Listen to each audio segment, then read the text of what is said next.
Hello friend, स्वागत है आपका अपने YouTube channel GS study with Sahni में। जैसे कि आपने थंबनेल में देख ही लिया होगा कि 2021 में बनारसी उत्तराखंड बनारसी का जो पेपर हुआ था उसके में जो हिंदी के प्रश्न उत्तर पूछे गए थे उन्हीं को आज हम देखेंगे। प्रश्न नंबर पहला है, निम्नलिखित में से एकाक्षरी शब्द है। तो एकाक्षरी शब्द जो होगा, इसका सही उत्तर जो होगा वो होगा श्वास, क्योंकि एकाक्षरी शब्द वह शब्द होते हैं जिन ध्वनि या ध्वनि समूह में उच्चारण एक झटके में या एक सांस में हम उसका प्रयोग कर लेते हैं तो उनको हम कहते हैं एकाक्षरी शब्द कहते हैं। प्रश्न नंबर दूसरा है, यह लड़का शरारती है। इस वाक्य में यह शब्द है, तो इस वाक्य में जो यह शब्द है इसका सही उत्तर होगा गौ सार्वनामिक विशेषण। ये सार्वनामिक विशेषण ऐसे सर्वनाम जो विशेषण के रूप में प्रयोग किए जाते हैं उनको सार्वनामिक विशेषण कहा जाता है। प्रश्न नंबर तीसरा है, अस्तबल की बला बंदर के सिर लोकोक्ति का सही अर्थ है।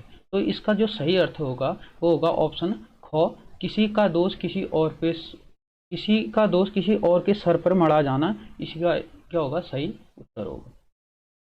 प्रश्न नंबर चौथा है, निम्नलिखित में से देशज शब्द है। अब देशज शब्द ऐसे शब्द जो देसी भाषा या स्थानीय भाषाओं से लिए जाते हैं उनको हम कहते हैं देशज शब्द। झोला, इसका जो सही उत्तर होगा झोला होगा ऑप्शन घ।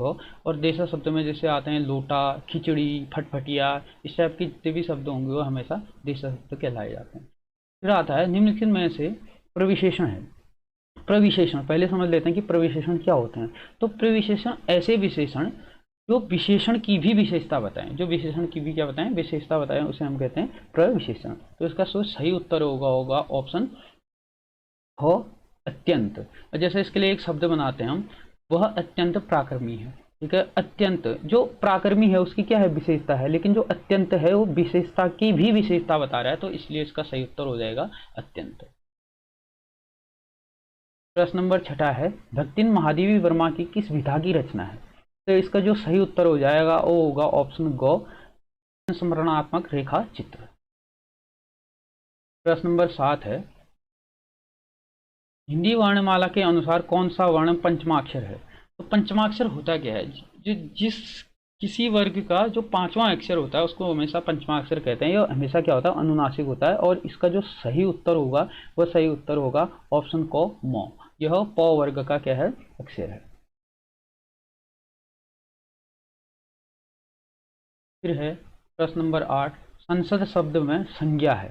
संसद शब्द में जो संज्ञा है उसका जो सही उत्तर हो जाएगा वह समूहवाचक संज्ञा होगी। और समूहवाचक जो संज्ञा होती है वह किसकी, जातिवाचक संज्ञा का ही भेद होता है। और जातिवाचक संज्ञा के दो भेद होते हैं, समूहवाचक और द्रव्यवाचक। और संसद इसीलिए समूहवाचक होगा क्योंकि संसद क्या होता है, लोकसभा, राज्यसभा और राष्ट्रपति से मिलकर के क्या बनता है, संसद बनता है।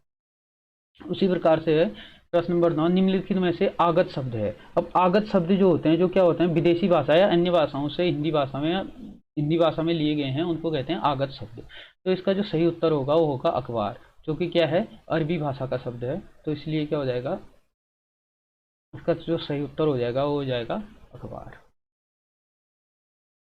प्रश्न नंबर 10 है, निम्नलिखित में से शेखर जोशी की रचना है। शेखर जोशी की जो इसमें रचना है वह है ऑप्शन गो, कोशिका घटवार।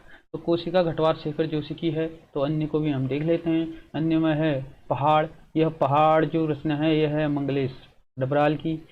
पंच परमेश्वर यह है प्रेमचंद्र की। और उसके बाद एक और बचता है सोने का किला, सोने का किला जो है सत्यजीत राय की है। प्रश्न नंबर 11, अर्थ के आधार पर वाक्य के भेद होते हैं। अब अर्थ के आधार पर वाक्य के कितने भेद होते हैं, 8 भेद होते हैं। इसका सही उत्तर हो जाएगा ऑप्शन गो। के बाद है डिंगल पिंगल का संबंध है। अब डिंगल पिंगल यह क्या है, एक राजस्थानी साहित्य का रूप है जिसमें क्या है, जो डिंगल है वह पश्चिमी राजस्थानी और जो पिंगल है वो पूर्वी राजस्थानी साहित्य को दर्शाता है। 13वां है, सीलबंद शब्द है। सीलबंद शब्द जो है वह संकर शब्द है। संकर शब्द ऐसे शब्द जो दो अलग अलग भाषाओं के शब्द एक नया शब्द बनाते हैं उसको कहते हैं संकर शब्द, जैसे सीलबंद। निम्नलिखित में से कौन सा संधि विच्छेद व्यंजन संधि से संबंधित नहीं है। तो इसका इजी आंसर है ऑप्शन घ, निसंदेह, क्योंकि जो निसंदेह है वह निसंदेह है विसर्ग संधि। प्रश्न नंबर 15 है, निम्नलिखित में से स्त्रीलिंग शब्द है, तो इसका जो सही उत्तर हो जाएगा ऑप्शन ख आज्ञा। प्रश्न नंबर 16 है, उंगली का तद्भव रूप है, तो जो अंगुली का तद्भव रूप है वो हो जाएगा उंगली। तद्भव मतलब जो संस्कृत भाषा से लिए हुए शब्द होते हैं उसको तत्सम कहते हैं, और संस्कृत भाषा से लेकर के जो रूप परिवर्तित कर लेते हैं उनको कहते हैं तद्भव शब्द। तो इसका सही आंसर होगा ऑप्शन क। प्रश्न नंबर 17 है, परिमाणवाचक भेद हैं। परिमाणवाचक के भेद जो होंगे वह होंगे विशेषण, क्योंकि विशेषण के 4 भेद होते हैं। पहला होता है गुणवाचक, दूसरा होता है परिमाणवाचक, तीसरा होता है संख्यावाचक, चौथा होता है सार्वनामिक। प्रश्न नंबर 18 है, अयोगवाह वर्ण का प्रयोग होता है। अयोगवाह वर्ण जो होते हैं उसका प्रयोग हमेशा ऑप्शन ख इसका सही उत्तर होगा। अनुस्वार और अनुनासिक के रूप में इनका प्रयोग किया जाता है। प्रश्न नंबर 19 है, अन्वय का अर्थ है। अन्वय शब्द का अर्थ इसका जो सही उत्तर होगा वो होगा ऑप्शन घ व्याकरण की अनुरूपता। आज का अंतिम प्रश्न है, निम्नलिखित में से कौन सा शब्द सरस्वती का पर्यायवाची नहीं है। सरस्वती का पर्यायवाची नहीं है कह रहा है, तो सरस्वती का पर्यायवाची होता है वाणी होता है,